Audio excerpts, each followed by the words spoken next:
All right, and we're live. Cool. So, hi guys. Welcome back. So, for those of you who haven't been following, my name's Christina. I'm a texture and look development artist at Rising Sun Pictures, located in Adelaide, Australia. I'm also a judge for the rookies. I've been doing this for a couple of years now, and this year is the first year that we've actually introduced this new interview series where we get to meet the finalists and the winners of the Rookie Awards for 2020. So this week we have Emil, and he is from Denmark and is the winner of the architectural visualization category. So I'm just going to flip over to some of your work, Emil. So the amount of work that Emil submitted was just insane. So I'm just scrolling through now your entry. Um, and not only that, each individual entry was just a standout piece by itself, right? So, each one had a separate, just, concept art, breakdown, things like that. And it was just to such an incredible quality as well. We were all quite impressed and quite blown away by it. Just the variety, outdoor, indoor, things like that. My personal favorite, the Scandinavian home decor, as you can tell, I do like my Scandi decor. This one? It was just absolutely beautiful. So, Emil, I guess let's just start off with, could you just tell us a little bit about yourself and, at what point did you decide to get into architecture visualization? Yes, of course. And first, I'd like to say thank you for the kind words. It was really nice. That's all right. Um, well, my name's, as you said, Emil, and I'm 25 years old. I come from Denmark. Um, I don't know what else to say about me. I'm, when did I get into archviz? I think I think many people that get into archviz, we actually had this question. I talked with some friends the other day, and it's like, how many, when you started out, dreamt of doing archviz? And most people are like, that's not, they want to do films or games. That's what Yeah. most people do. But once you get into doing the archviz, it's actually really, really fun. Yeah. And even if you're not interested in home decor or whatever, it's really interesting and yeah, it's really interesting topic and here in Denmark we mostly have archviz, so Yeah. it's really difficult to get a job inside VFX or game if you want to stay within Denmark. So uh, that's sort of when I decided I want to go the archviz way, and Yeah. I really enjoyed it, and I enjoy every part of it. So How did you come across it? Or how did you first, or I guess, how did you first discover that, 3D modeling and texturing was what you wanted to do? Did you do it in high school, or how were you introduced into it? it was actually so it's kind of fun because I've never been much of a computer guy. I've never really spent Mm, much time on computer. When I was young, I played a lot of sports. mm. Today, not so much, but this friend I had, he introduced me. He made a render of his room, and I was really blown away because like I think to many people that hasn't done 3D or don't understand what it's like. It's really impressive. It's like, what Mm. is this computer generated? How is that possible? And looking back at that render now, it was back then I thought it was super impressive. Now not so much. But he basically gave me an introduction to 3ds Max, and I was like, yeah, I wanna try this. But it wasn't until I started at 3D College I found out that archviz was the direction I wanted to go. Yeah. Um, and I think it's partly due to the school, of course, saying that this is where you can find jobs in Yeah. Denmark, but it's also because all the other students was doing archviz, so there was this kind of competition, which was a really healthy competition, by the way. It Oh was yeah. not like a yeah. So Yeah, wicked. So I guess tell us a little bit about your school and how many years it was, what sort of stuff you studied. Yeah. yeah, well, like I went to a school called 3D College.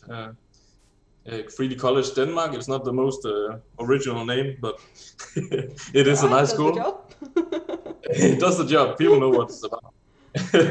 But we are located in a really small town in the middle of nowhere in Denmark, and it's kind of cool actually. It's like right next to a forest, and so That's awesome. yeah, there's plenty of inspiration out there, and it's a beautiful forest, and it gets you to focus because there's not much else to do than do 3D and hang out with the other guys at the school. So, Yeah. No, that um, sounds amazing. I can imagine you would draw like a lot of inspiration, like you said. I mean, I can even see some of that inspiration in your rookies entry. yeah, yeah, it's a really cool place. And so it's not like a university education or anything. It's like you go 2 years to school, and then you have to find apprenticeship and go back and forth between the workplace and school. Hmm. So that's kind of the model it follows in the education. Um, the school system here in Denmark is free, so that's a big advantage, I Wow. think, of free college. And not only that, we actually get paid to go to school here. And so if you Wow. want to live at the campus, it's like 5,000 Danish crowns, but that's also what we get for Yeah. studying in Denmark. So it's practically free. Hmm. And we get, for that, we get full accommodation, food, computer rental licenses. We even get a nice study trip, student trip to America for a month. So it's really nice. That's incredible. One of the best trips of my life, I should add. So I've had many good experiences with 3D College, and Hmm. yeah, it's a really cool place. Wow. So I guess now that you've sort of mostly finished up the study component, tell us about what you're doing with yourself now. Like I heard that you were in an internship for 4 weeks, was it? Yeah, I just finished this Friday. I finished my internship at a company here. I've stayed there for 4 weeks, and that's basically what I'm doing right now. I'm trying to get to that second part of the education where you need to find apprenticeship and continue that education from there. So right now I'm just sending I'm contacting different companies and asking Yeah. if they want to take me as an apprentice. So Yeah, yeah, wicked. and that's basically it. Yeah, I mean, so I guess my curiosity is how did you find the work environment as opposed to the study environment?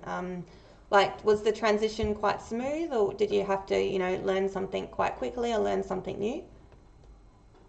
I find it fairly the colleagues are, of course, the workflows are different. They have all these, when you work yourself, you have your own sort of homemade methods of doing things, and when you get Mm. into a new company, you have to sort of first understand the workflow there.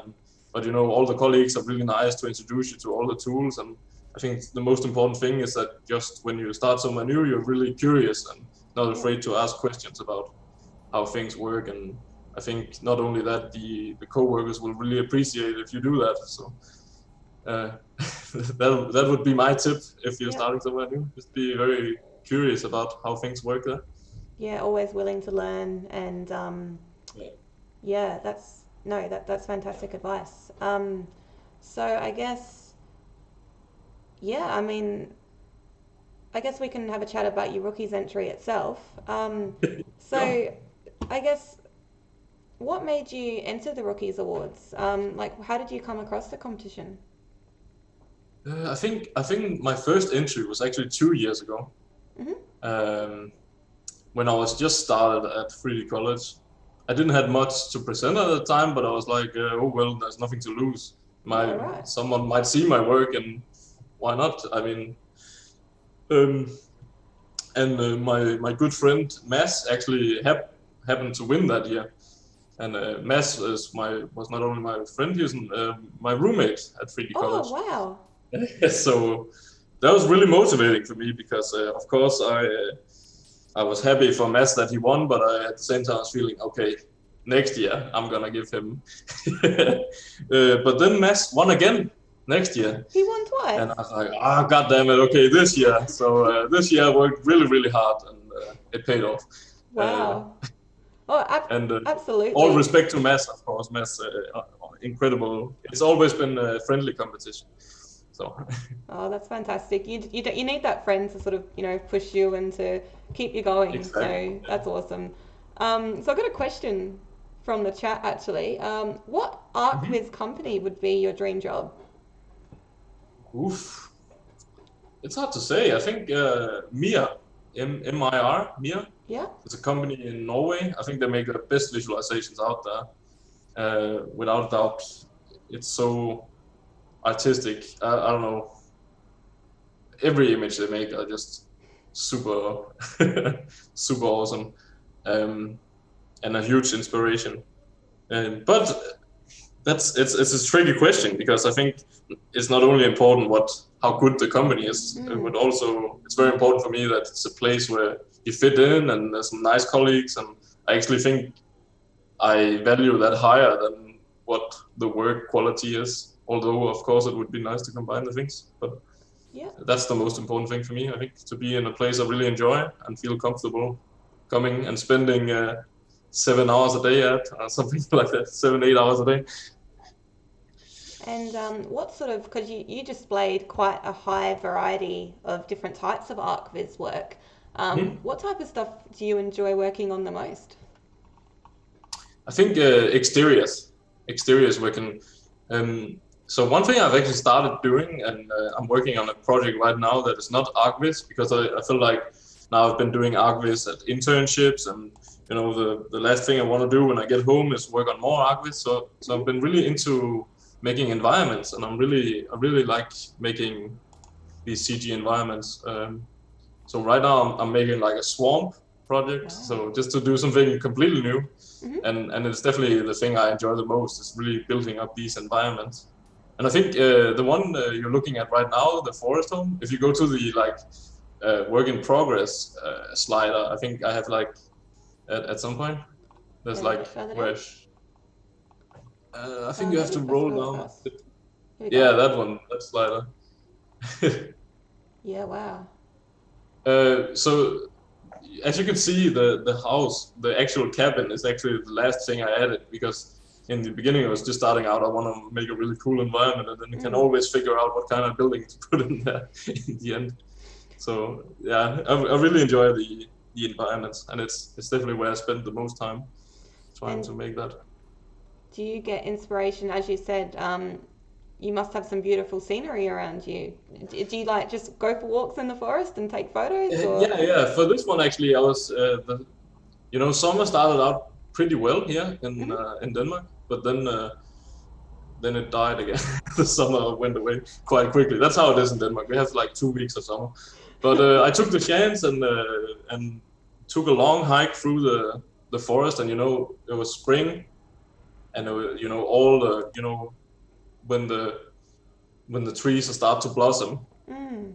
They're so green and so lush, and so it's hard to describe, but it's so beautiful at the time. So I went home directly, immediately after that walk, and started working on that scene. So Wow. And you were saying you used 3ds Max for the modeling? yes, Yeah. And what texturing software do you use, just out of curiosity? um, so I rarely use texturing. I'm actually more like just within V-Ray, just sitting and Oh, doing procedural yeah. like shaders or tiling maps. But if I have to do custom textures, I use Substance.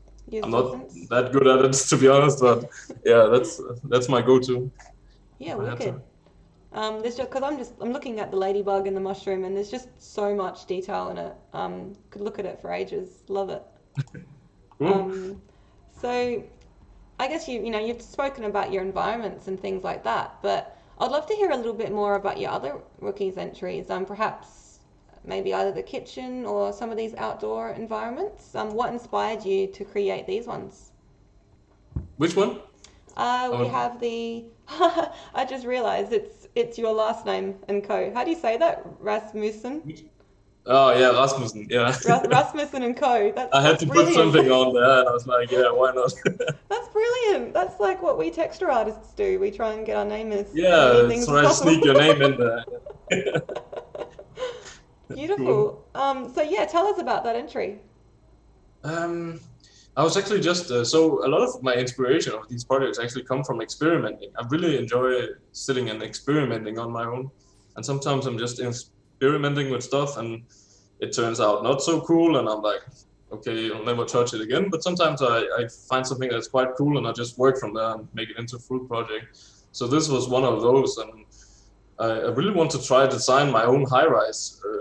So I looked on a different kind of high-rise pictures. I'm by no means an architect, and I'm sure some architect, if they looked at this building, would say this is not possible, or Might fall this over. you should do like this or this. I have no clue.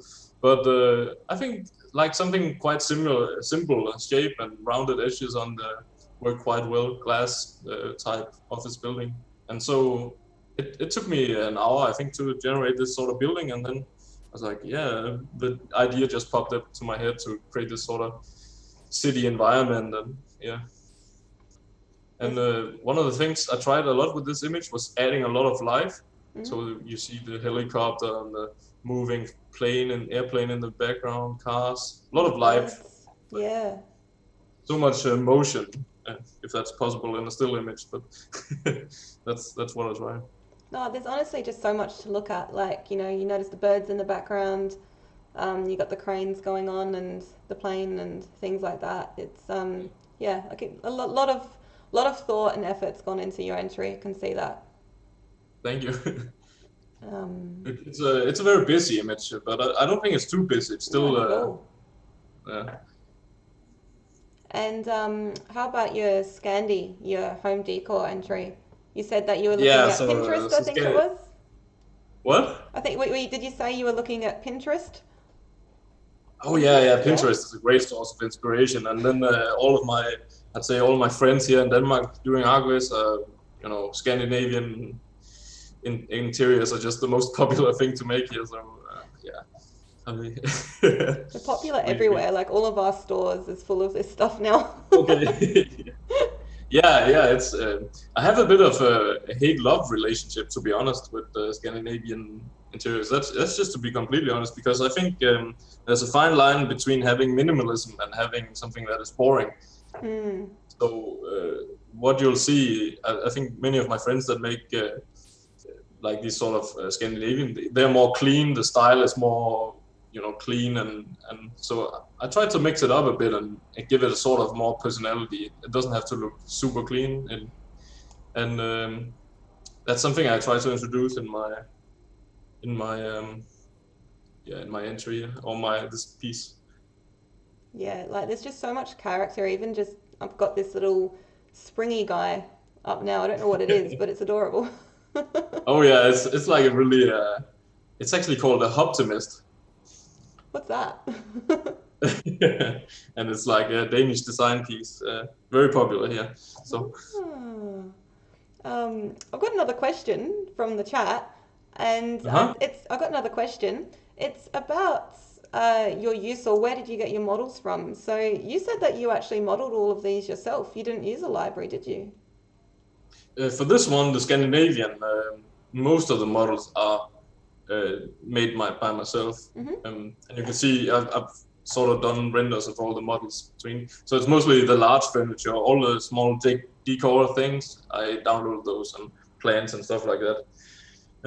When it comes to I download a lot of assets, and there are various websites for that. There's something called CG Mood and 3D Sky. If you're looking for websites, there's also one called Design Connected. There's a lot of good websites for 3D models. And the reason why we do this is, of course, making an interior like this. I think this one took me 1 or 2 weeks in my spare time to make this one. But if I had to, sorry, not this one. But normally, it will take like a week to make such a scene, but it could take forever. If you have to produce, like in an interior scene, there might very well be like 20 or 30 models, and if they all really have to be high quality, and it will probably take like 1 day to make each model, so it quickly becomes a very huge project. And it's also about the designing, actually, because when you download models, you can throw them in, see does it look good. If not, you can just throw it out again. If you spend like a day modeling it, you're not likely to just throw it out again to say, okay, this did not work. Yeah, well, I guess in saying that, now that you've sort of built up this library of these models, I've got a question as well. Do you have any plans to release these models, or are they sort of just for your own library to reuse in the future? I'm selling some actually, and I'm selling some on ArtStation, my ArtStation page, and I'm also on CG Mood. You can find them as well. I'm selling them through that. Oh, wicked. Yeah. So there's a lot of, to be honest, there's a lot of awesome models out there. So I don't think they stand out that much, but so I do not generate a lot of sales. But yeah, if you're interested, you can find them there. Looks like you got some people interested here. Ah, that's good. Wicked. That's nice. So another question. I've got lots of questions this week. It's great. Is Unreal Engine on the cards? Do you ever use a gaming engine to visualize your work? I know it's so popular right now, but honestly, I haven't touched it. Yep. And the reason for that is, yeah, it's probably excuses I'm gonna come up with right now. But honestly, I'm super picky with quality. And although they look so photorealistic nowadays, I'm just like super nerdy about render engines, and I want the caustics here, and I want realistic soft shadows, and the the anti-aliasing filtering needs to be nice, all that kind of stuff. And Fair enough. so when I watch those Unreal, while they do look really, really good, I can't help but notice all those things. So it's kind of difficult to me. But of course, for animations and stuff, it makes a lot of sense. The thing is, I'm mostly doing still images, and I think for still images, it makes no sense to use Unreal. And I think there's a lot of interesting tools coming up now. You see a lot of the render engines like V-Ray doing real-time applications like Project Lavina. I think Octane is making something called Brigade that is coming out as well, and Redshift have their own real-time thing. So it's becoming a really big thing now, this real-time, and I think learning, like, it can be quite hard to learn Unreal, so you have to take a lot of time to learn that. Which is why I'm kind of waiting for those other things to become a thing, so I can use those in for animations and stuff. Yeah, but of course, if I come to a company where they use a lot of Unreal, I would be more than happy to learn it. It's just for my personal use. I haven't seen the reason for it yet to use it. No, that's completely fair enough. Yeah. And what are your thoughts on where the archviz industry is heading? So in Denmark, where is the industry going? Do you know? Well, I think Unreal is really taking over. I think so. I'm really interested to see if those real-time applications I talked about can sort of change that up, because you see a lot of these companies that have built their entire workflow and library up about maybe V-Ray or 3ds Max or something. So it'd be quite hard and costly for them to teach everyone at the company Unreal and convert all these models, and it would be much easier for them to use something like Project Lavina or something. But the archviz industry is going well, and going forward, I think there's more and more, what's it called, requests for it, more and more work to do. So, yeah. Yeah, wicked. I think that's all the questions from the chat. Had heaps this week. It's great. So what advice would you give to someone entering the Rookie Awards for next year? Just do it. No, that's a poor advice, but firstly, I just wanted to say that there's nothing to lose in participating. You'll have some professional judges look at your work. That alone is worth a lot. Having something really out there looking at your work, and you're exposing your work to a lot of people and getting it out there, and that's really important. And so one thing I see a lot of people, they do not. I hope you're able to see in my entry that I've spent a lot of time setting up the entry and do something about it. I tell about the process, showing reference images, and really, make something of my entry that makes it stand out a bit more. That's what I tried. And I think more people should do that. I saw a lot of the other entries, they kind of just, slammed all the images in there. maybe a small description. Yeah, this is a room. Okay. You know, it was really simple. And of course, there is something to it that you should let the image speak for itself. But I think it's really nice to add a bit of background knowledge of how this was made and what you know, what inspired you to do this. So it's something I would recommend for people like really focus on making something nice of your entry. No, and that's 100%. That's fantastic advice because a lot of like it's great to see these images, but it's also really nice just to see how they were done and just have that little description just to share the story. So yeah, great advice. And what advice would you give for, or any tips for time management? I mean, you've done a lot of work here. How did you manage your time? I like to set deadlines. Hmm. So I like to say, even though in most cases I actually don't keep these deadlines, it's just because you figure out along the way, so you push it a little further. But that's mostly because I had to, not because I was lazy or something. But it's a good idea to sit down and limit yourself to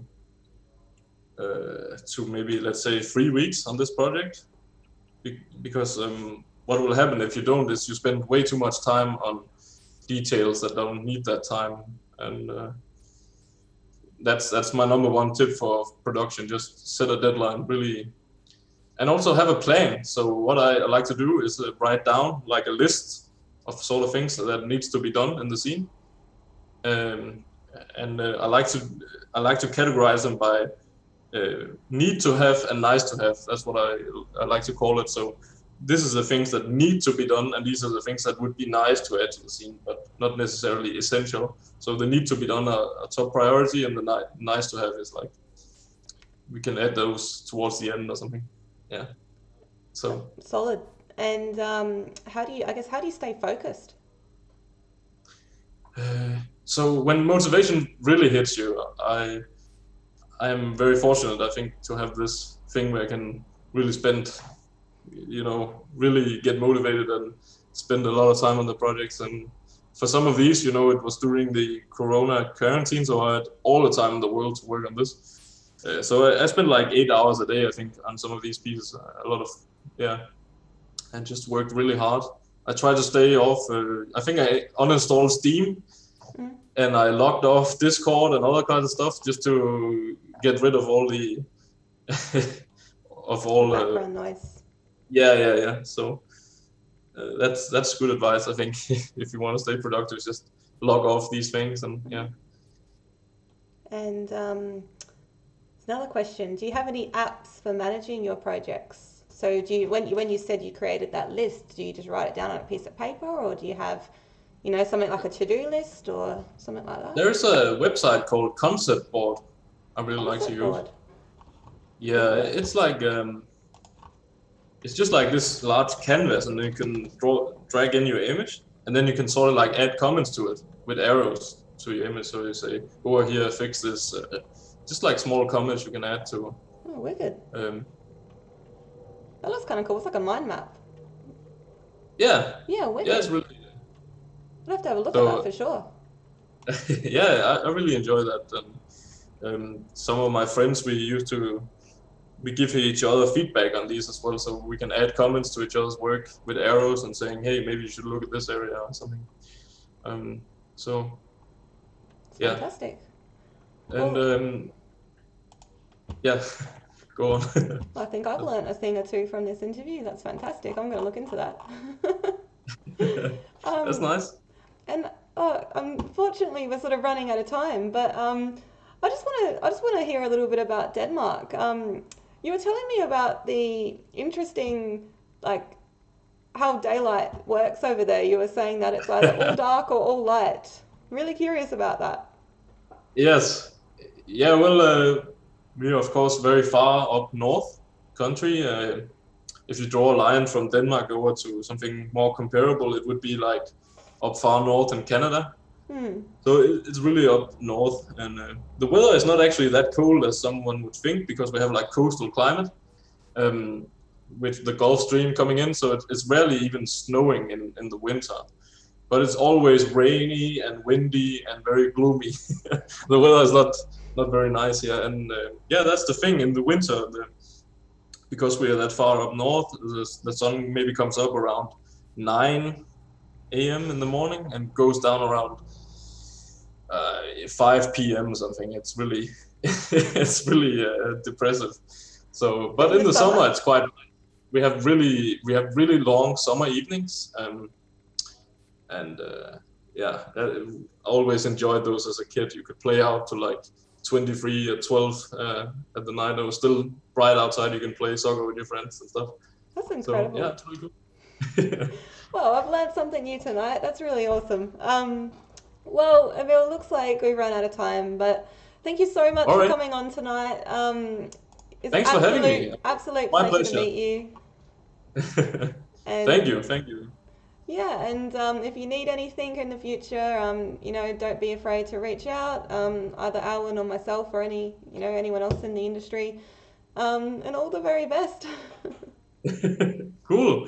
Thank you. Yeah, well, I'm sure we'll talk again sometime, perhaps. Wicked. All right. Yeah. All right. So thanks everyone, and thanks for the awesome questions, guys. That was wicked. That was a really good interview. So, yeah, awesome. See you next time. See you, man. See you.